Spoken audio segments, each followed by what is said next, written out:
May motor ka o sasakyan, kailangan mo to pops, mga guysy, ang wireless air pump. Ayan o. Ang display niya is hindi digital, analog yung pressure gauge niya. Ayan, ito yung power button niya. Okay? At rechargeable dito. Okay? So bago natin ito i-demo or gamitin, tignan muna natin kung anong kasama pagka bumili ka. Pag open mo ng box, syempre ito, wireless air pump. Ayan. Tapos meron na siyang kasamang ito, manual na hindi naman natin binabasa. At saka, tingnan nyo to. Oh, charger.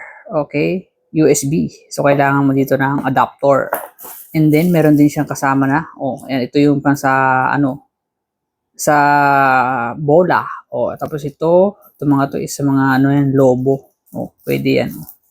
Oh, yan, nakabalot siya. Okay. So, ayan, kailangan natin ng pag-charge natin, kailangan natin ng adapter para dito sa kanyang charger. So, pakita ko lang din pag kinarge mo, ayan, pag sinaksak mo dito sa adapter, yung may kulay green na ilaw, tapos ito, saksak mo dito sa kanya, yun yung mangyayari. O, pag saksak mo, magiging red. Siguro pag na-full charge siya, magiging green na ulit. Okay? Ayan. So, ito mga guys, mga paps, try natin dito sa ating gulong ng kotse. Ayan. Siyempre, saksak mo lang ito.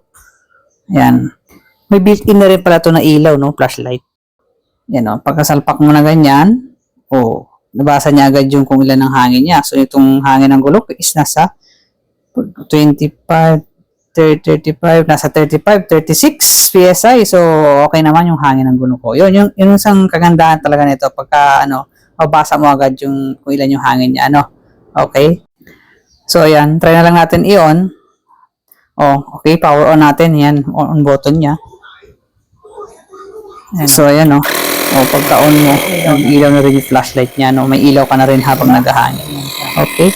Ayan, yan, sumobra na tuloy yung hangin ng ating gulong. So, okay ito mga paps, mga guys, diba? Dapat kailangan meron kayo nito lagi sa sasakyan nyo or motor. Pwede ito sa bola, sa bike. Yan, okay?